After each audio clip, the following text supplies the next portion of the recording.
Hello everyone, welcome back to my channel. So today we will study about random scan monitors and raster scan monitors in a computer graphics series. So first of all, let's study about random scan monitors. In random scan display, electron beam is directed to only those areas of the screen where a picture has to be drawn. तो basically random scan display में क्या होता है कि electron beam को सिर्फ उसी portion पर या उसी एरिया पर स्क्रीन के स्ट्राइक किया जाता है जहाँ पर कोई भी पिक्चर आपने डिस्प्ले करनी है. पूरी स्क्रीन पर स्ट्राइक नहीं करेंगे, सिर्फ उसी एरिया पर जहाँ पर पिक्चर डिस्प्ले करनी है. It is also called vector display because it draws pictures one line at a time. इसे हम वेक्टर डिस्प्ले भी बोलते हैं क्योंकि ये पिक्चर को ड्रॉ करता है one line at a time, एक लाइन को एक ही टाइम पर. It can draw and refresh component lines of any picture in any specified sequence. ये ड्रॉ भी कर सकता है, रिफ्रेश भी कर सकता है कॉम्पोनेंट लाइन्स को किसी भी पिक्चर की और किसी भी स्पेसिफाइड सीक्वेंस के अंदर. पेन प्लॉटर एक एग्जाम्पल है रैंडम स्कैन डिवाइस का. एक special memory area called refresh display files store picture definitions as a set of line drawing commands.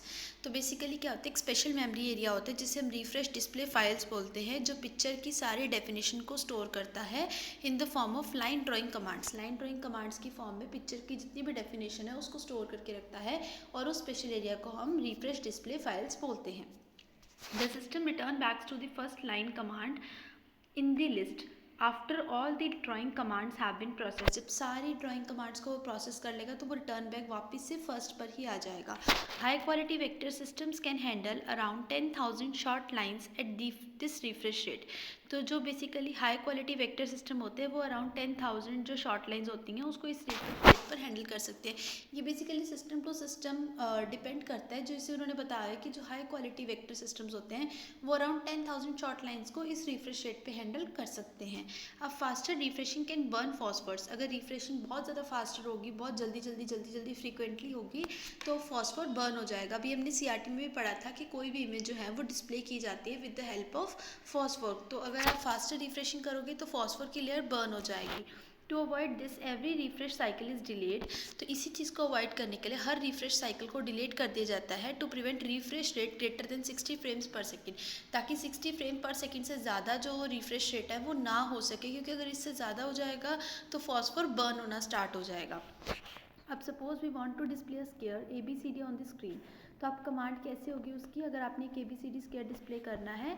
अब देखो वो सिर्फ उसी पोर्शन पर डिस्प्ले कर रहा है, वही कमांड ले रहा है जहाँ पर उसने इमेज डिस्प्ले करनी है, बाकी स्क्रीन को वो कुछ नहीं करेगा. जैसे draw a line from A to B, सबसे पहले A to B बनी, then B to C, A to B, B to C, then C to D, A to B, B to C, C to D, then D to A to B, B to C, C to D and D to A. तो इस तरीके से एक square जो है वो एक एक लाइन को, एक एक कमांड को प्रोसेस करते करते इमेज को डिस्प्ले करेगा. इसलिए वेक्टर डिस्प्ले बोलते हैं इसको, क्योंकि one line at a time he display करता है. इसके एडवांटेजेस क्या होती हैं कि जो CRT है has the electron beam directed to only those parts of the screen where the image is to be drawn. ये सिर्फ इलेक्ट्रॉन बीम को उसी पार्ट पे स्क्रीन के स्ट्राइक करता है जहाँ पर इसने बेसिकली इमेज को डिस्प्ले करना होता है, जहाँ पर इमेज इसने ड्रॉ करनी होती है.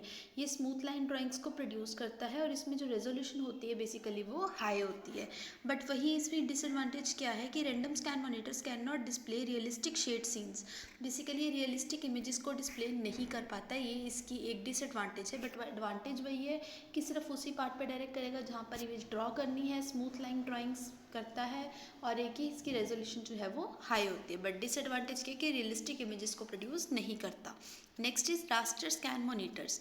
अब रास्टर स्कैन मॉनिटर्स क्या होते हैं. Raster scan display is based on intensity control of pixels in the form of rectangular box called raster on the screen. तो जो रास्टर स्कैन डिस्प्ले होते हैं वो इंटेंसिटी कंट्रोल ऑफ पिक्सल्स की intensity control पर बेस्ड होते हैं in the form of rectangular box. एक रेक्टेंगुलर बॉक्स की फॉर्म में वो होता है जिसको आप रास्टर बोलते हो, जो बेसिकली इंटेंसिटी कंट्रोल करता है पिक्सल्स की. तो उस बॉक्स को आप रेक्टेंगुलर बॉक्स को रास्टर बोलते हो.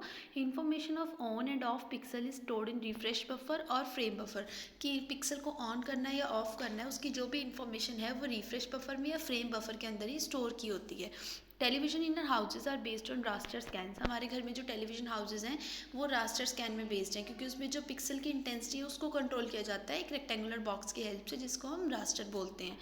The raster scan systems can store information of each pixel position. Her pixel position के इन्फॉर्मेशन को वो स्टोर कर सकता है. So it is suitable for realistic display of objects. इसी वजह से कि हर पिक्सल की इन्फॉर्मेशन वो स्टोर कर रहा है तो वो बेसिकली रियलिस्टिक इमेजेस भी डिस्प्ले करने के लिए कैपेबल है, जो कि बेसिकली रैंडम स्कैन नहीं था. Raster scan provides a refresh rate of 60 to 80 frames per second. Her second में वो 60 to 80 फ्रेम्स का जो रिफ्रेश रेट है वो आपको प्रोवाइड करता है। और frame buffer is also known as raster और बिट मैप। फ्रेम बफर को ही आप रास्टर भी बोलते हो और बिट मैप भी बोलते हो। 1 मार्क्स में अगर पूछ लिया जाए तो आपको पता होना चाहिए फ्रेम बफर को बोलते हैं। ठीक है, और फ्रेम बफर क्या होता है, जिसमें इन्फॉर्मेशन ऑफ पिक्सल की कि ऑन करना है कि ऑफ करना है, वो सारी इन्फॉर्मेशन स्टोर की होती है। In frame buffer the positions are called pixel elements और पिक्सल्स। तो जो बेसिकली फ्रेम बफर होता है उसमें पोजीशंस को या तो आप पिक्चर एलिमेंट्स बोलते हो या उसको पिक्सल्स बोलते हो। ठीक है, तो beam refreshing is of 2 types. First is horizontal retracing and second is vertical retracing. तो जो बेसिकली आपकी बीम रिफ्रेशिंग होती है, किस स्पेस पे रिफ्रेश करना है, वो दो होती हैं। एक वर्टिकल रीट्रेसिंग होती है, एक हॉरिजॉन्टल रीट्रेसिंग होती है। When the beam starts from the top left corner and reaches to the bottom right scale, अगर वो टॉप लेफ्ट से लेके बॉटम राइट तक आ रहा है और वापस से टॉप लेफ्ट पर जाएगा, तो वो बेसिकली आपके पास वर्टिकल रीट्रेस में है कि वो टॉप लेफ्ट से बॉटम राइट पर गया, देन बॉटम राइट से वापस टॉप लेफ्ट पे चला गया, वो वर्टिकल में होगी।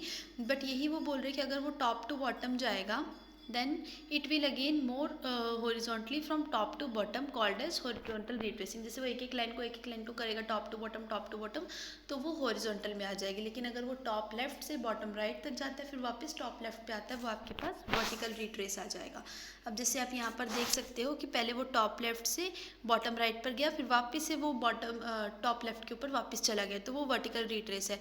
और अगर वो टॉप टू एंड जा रही है, मतलब कि एंड पॉइंट से वापस स्टार्ट पे आ रही है, एंड से वापस स्टार्ट पे, तो वो आपके पास हॉरिजॉन्टल रिट्रेस आता है। ठीक है, और ये जो हर लाइन है, ब्लैक लाइन आपको स्क्रीन के ऊपर दिख रही है, वो बेसिकली आपके पास स्कैन लाइन है।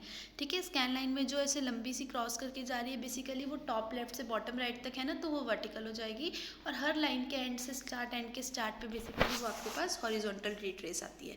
अब इसके एडवांटेजेस क्या होती हैं कि हमने पढ़ लिया कि रियलिस्टिक इमेजेस को डिस्प्ले करवाने में हेल्प करता है। Million of different colours to be generated, आप इसमें different colours, millions of colours को जनरेट कर सकते हो। और शेडो सीन्स अगर आपने डिस्प्ले करने हैं तो वो भी इसमें पॉसिबल है। बस इसकी डिसएडवांटेज क्या है कि इसमें रेजोल्यूशन लो होती है, लेकिन वहाँ पर हमने पढ़ा था रैंडम स्कैन में कि उसमें हाई होती है, और ये थोड़ा ज़्यादा हमें एक्सपेंसिव पड़ जाता है एज़ कम्पेयर टू रैंडम। एक तो ये रियलिस्टिक इमेजेस डिस्प्ले करवा देता है, different millions of different colours ये आपको जनरेट करवाने में हेल्प करते हैं, और शेडो सीन्स भी आप इससे कर सकते हो। ये इसके एडवांटेजेस हैं। बट डिसएडवांटेज ये है कि इसकी रेजोल्यूशन लो होती है और ये एक्सपेंसिव होती है। Thank you so much guys, I hope कि आपको ये समझ आया होगा। अगर समझ आया तो प्लीज़ मेरे चैनल को लाइक भी करना और सब्सक्राइब भी करना। And if you have any doubt let me know in the comment section, I will surely reply you. Thank you.